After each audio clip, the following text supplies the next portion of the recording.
What's up, photographers? Welcome back to the studio. I'm now just at the very end of my film developing process, and it is really something to kind of get your first look at these negatives. There is just something about film photography that after spending time shooting in camera, then waiting to process the film, then going through the half-an-hour developing process, then finally getting a chance to take a look at this film. I mean, there is just something about film photography that I'll never get sick of, that sense of anticipation and excitement about, you know, what was going well, what might not have been well, was there any magic that happened in the frame. What this tutorial is really about is trying to get you guys from camera into the Lightroom for developing. A lot of our techniques will translate really cleanly into a lot of other experiences, but we're not really a lab, right? There are some goofy things that we do that'll be different from some places, and we have access to some really great tools, but we're also missing a couple of really simple things, and so we just sort of make do with what we have. This process is really, it's really more like chemistry than it is art, and so when we follow these instructions, it's really critical, right? There's a lot of really critical steps that we'll go through along the way that if you goof them, you can ruin weeks of work, right? And so since we've spent this much time preparing this roll of film, let's take the time, watch through this tutorial completely before you even touch the chemistry, before you even try to wind your film. What we'll do is we'll kind of approach the tutorial from a couple different ways, right? This is going to be really helpful to probably team up with a friend to do it, because we're going to be in a dark bag winding film, and that can take a while. And while one of you guys is working on winding the film, the other one of you guys can prep the chemistry. Or even if you both want to take a crack at winding film, it can be really handy to have an extra set of hands prepping the chemistry and keeping track of the time, especially during the development. So pair up, work in twos. This is especially handy because our Patterson tanks that we'll be using to process our film are set up to work with 2 rolls of film. All of the kind of proportions and ratios of the sort of chemical mixes I've already prefigured for you guys, and I've prefigured them for a 20-ounce Patterson tank. And so if you don't like the idea of remixing and refiguring all of your own chemistry ratios, you just want to follow the recipe that I've got worked out for you, pair up in teams of 2, and this will kind of work a lot better for you. Before we even get a chance, though, to talk about chemistry, let's actually come all the way back to the camera and have a conversation about how you know you're ready to actually begin this process and how to get the film out of the camera. When you're out shooting, you're able to just kind of click, wind, wind, click, wind, click, wind, click the whole time. But eventually, you're going to kind of flip the film advance lever back, and it won't pull any further. Now, what very likely has happened there is that your camera has reached the end of its roll of film. You could look at your shot counter, but I don't trust the shot counter on the majority of the cameras, the old cameras that I shoot. That just very rarely do I find one that's actually telling me the truth. And so I'm going to do something that you guys would never do with your cameras, because the film is all wound out of the light sensitive cartridge and over onto the sort of advancing spool. And so if I did this if I did this with a nice roll of film, I would ruin my whole roll. But I kind of want to show you guys what's going on inside the camera. So all of the film, all of the pictures you took are wound over here on the right hand side, and this light-proof container is where we need to get all of that film to go back to. So what's happening, right, is that I'm trying to wind the cartridge, but I've actually reached the very end of that tab of film. So to get all the film back into the back into that light-proof roll, what I need to do is use this little handy built-in winding knob on these old manual cameras to do that. So if I flip up that little winding knob and start rotating it in the direction of the wind, and for just about every camera I've ever used is clockwise, right? You sort of wind it back into the camera clockwise, but I can't get it to go anywhere. That's because there is a sort of a clutch or a gear lock over here on this side that we need to release. Now, usually there's a small button that's a little bit hard to push right on the underside of where all that film is stored. So I give it a little push. It gives me a tiny little tink sound, and now I should be able to wind the film back into the cartridge. So what you're seeing now is essentially what will be happening in the dark in your camera. But eventually you're going to feel the tension come off, and you'll even kind of probably hear a little click inside the camera. I'll show you what happens, what's going on when you hear that click. when you hear that little click, it usually means the film has released. Give it another couple winds to make sure the tail is fully sucked into the back, and then you know you're good. Essentially what's happened now is you've pulled all of that film across into the light-proof canister, and now and only now is it safe to finally open up the back of your camera and get that film processed. Now if you've got more film with you, you want to go and shoot out in the field, it's totally okay to open the camera up and load fresh film in the middle of the day or something. I generally like to do it when I'm not in direct sunlight, but these canisters are light proof. If you've got more film to shoot, grab that film canister that you brought and throw it in the film canister. It's just an extra way to sort of keep it dry, keep it safe, keep the sun away from it. But today, since we're going to process this film, I'm not even going to bother loading it back into that plastic cartridge. Before now you actually get into the dark bag to wind this thing, I actually highly recommend you take a look at some of this developing equipment so that you get a sense and kind of get comfortable for what it is, because you're going to have to handle it all in the dark without seeing what's going on. So let me just kind of lay out our developing system for you guys, the one that we use here, and then some possible alternatives. And I want to make sure that you guys feel comfortable with each one of these pieces. This is the sort of classic Patterson tank developing system. Just about everybody I know who does film photography was either trained on this stuff or is pretty confident with it, because it's what we use to teach most of our students, and it's pretty foolproof. The light-proof canister has a big screw-on lid, and when the lid is screwed on, no light can get in, but I can pour chemistry into this open light-proof spout and then pour the chemistry back out. Pretty straightforward. Now, if you want to make that happen without dumping chemistry everywhere, you got to have one of these kind of rubbery gaskets that fits down inside. Now, even with the rubbery gasket, I got to say the Patterson tank system is a little drippy, and so that's one of the reasons why you'll be wearing your nitrile gloves for this, so that you don't come home covered in photochemistry. Now, there is a nice red cap which would keep most of the chemistry from spilling out that opening, so that as we're agitating the film, none of the chemistry pours out. Now, the film itself needs to be wound onto one of these film cassettes, and they're ratcheting, which means they have sort of a ratchet action to them that will pull the film back onto the reel, and I'll show you how that works for in a moment. The film reels get loaded onto this post. That way, sort of keeps them from jostling around on the inside, and it keeps the light from being able to penetrate too far in. You see how this little post is going to fit right down inside of the black post? It keeps any light from sort of creeping in around the way, and it introduces chemistry from the bottom up. Film reels go into the film tank, and then you screw down the top. Be absolutely sure that you got that lid screwed on really tight. It would be terrible if you came out of the dark bag and then dropped your can or something and off comes the lid, right? Once this thing is screwed up nice and tight, it is light proof. It's as light proof as these sort of small film cartridges, so you can take this thing out into broad daylight, and we'll do all of our developing in the light of the studio. But let's actually kind of talk about what you're going to have to do in the bag.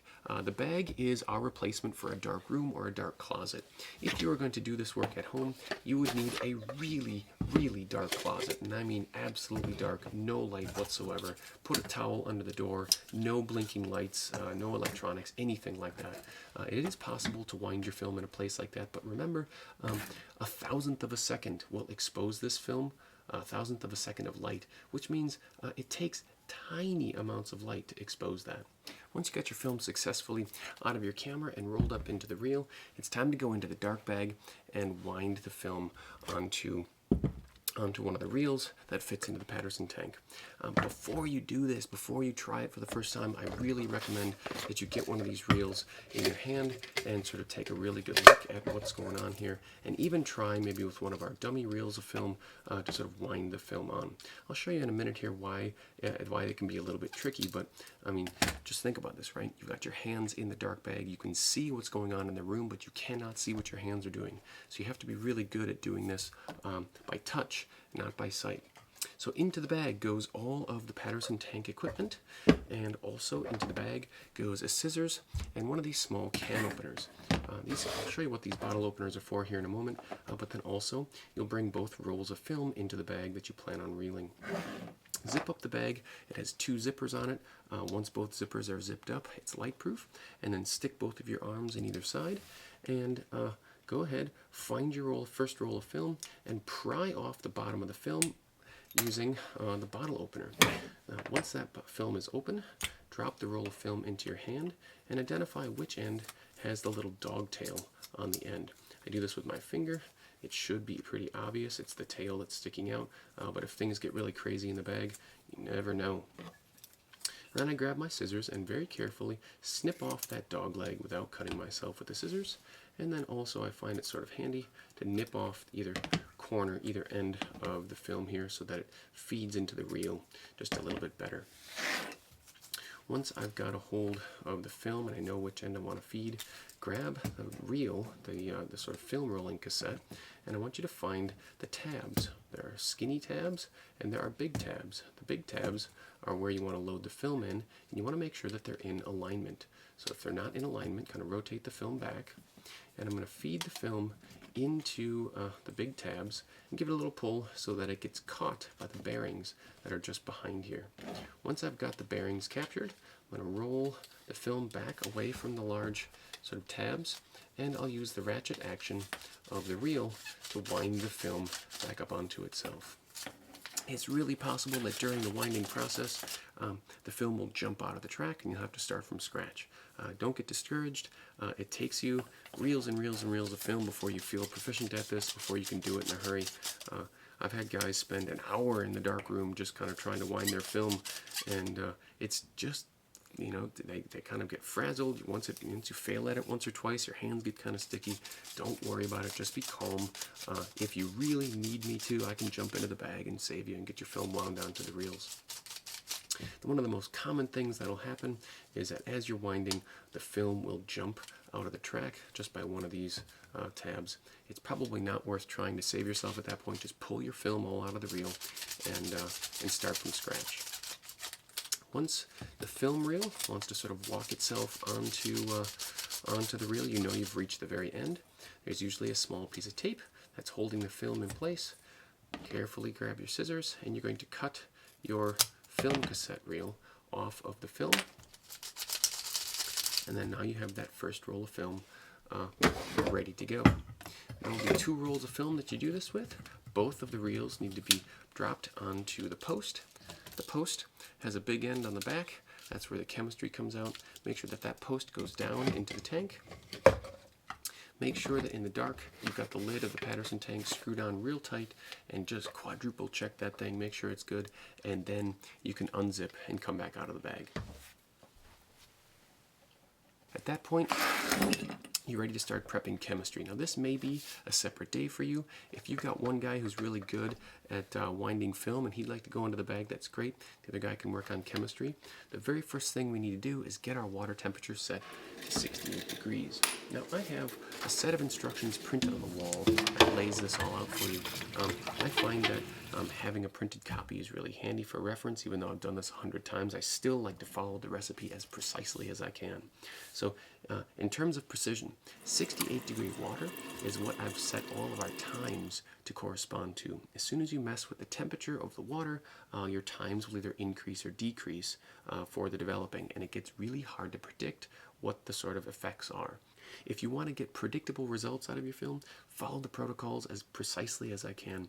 The water temperature, the times, and the sequence are really, really important. Any little goof up along the way can mean that you ruin your entire roll of film. Use the sinks that we've got at the school.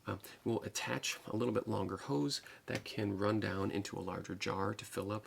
And what you're going to do is drop one of these larger thermometers into the bucket and let the water run continuously until you hit 68 degrees. Now, one of the kind of not so great things about the basement at the studios where we're working is that all of the plumbing runs indoors, and so a lot of the water that's in those pipes is already at room temperature, and we need to about 4 or 5 degrees below room temperature. So we've got to purge a lot of water out of the system. Once you get that water set to 68 degrees, go ahead and fill up a couple of jars, and we'll use those for the pre-rinse. Then we're going to use some of these sort of film developing containers. You're going to need 4 of them, and I recommend laying them out in the exact sequence of your of the process that you're going to use.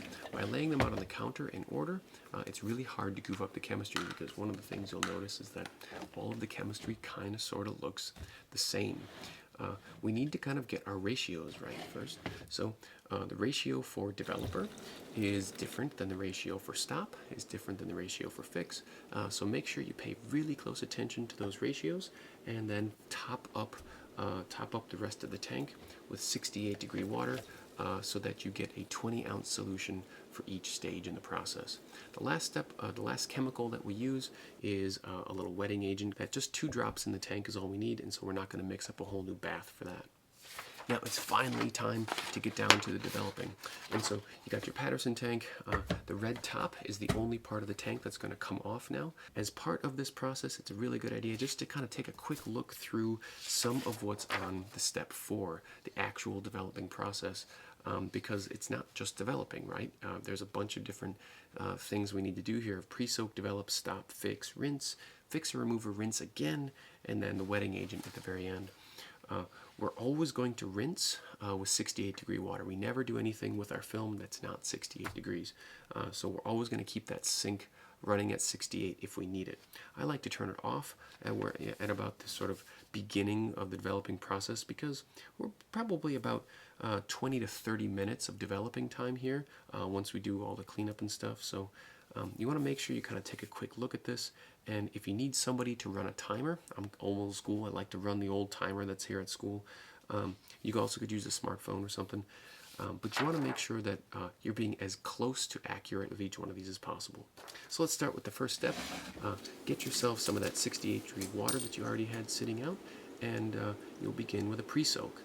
Pre-soak is about 1 minute, 30 seconds to a minute, with no agitation. Now when you pour this water back into the sink, don't be alarmed. It's going to come out looking black. I got a lot of students who are freaked out. They think their film is, they think all their pictures are being washed down the drain. It's actually just a dye that's on the film, and it's not going to affect the actual kind of development. It would have washed off your film in the development process anyway. It's not going to affect your pictures.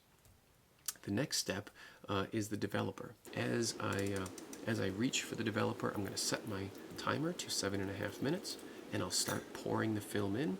And the pouring is a bit interesting, right? Like there's a period of time where as I'm pouring chemistry into the tank, I'm only partially full. Some of the film is on, some is not. So there's usually about 10 or 15 seconds of pour time, and then pour in time, and then pour out time. And that's a bit of a trick to kind of do with the timing of these exact times. What I generally do is I start pouring with about 15 seconds left in the timer. That way I can always kind of have this kind of partial overlap in the times. The developer, once it's fully into the tank, needs to be agitated continuously for the first 30 seconds. Now, agitation is a really gentle rolling motion that allows the liquid developer to slosh over all of the film evenly. You don't want to shake your film canister, because you'll get bubbles all over the inside and they won't adequately develop all parts of the film evenly. You'll notice that after each agitation then, I give it a little rap on the counter to make sure that any air bubbles that might be on the film get knocked off. So for a full 7.5 minutes, I'm agitating every 30 seconds, usually a couple rolls of the can every 30 seconds. As that developing time runs out, with about 10 seconds left in my time, I start pouring the developer out, and I pour the stop bath in. The stop bath is the only easily identifiable chemical. It's the yellow one, and this ILFO stop works in about 30 seconds or so. So you'll notice that I set the timer, let the stop bath do its thing as I agitate for a full 30 seconds. Now I'm going to fix the film.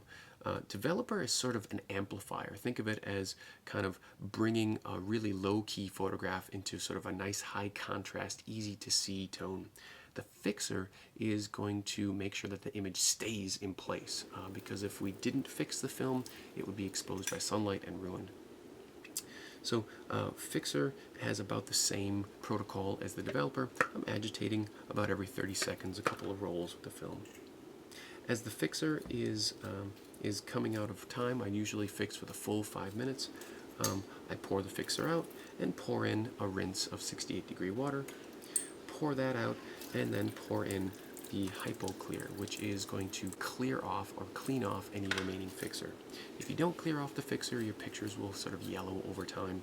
Fixer makes your images sort of time proof, right? It'll keep your pictures over a long time. But if you leave fixer on your film, it can actually do really bad things to it.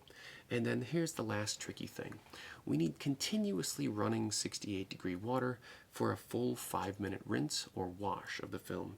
So as one of the kind of developing team is working on the fixer remover, somebody else should be setting the water again using one of the thermometers to 68 degrees.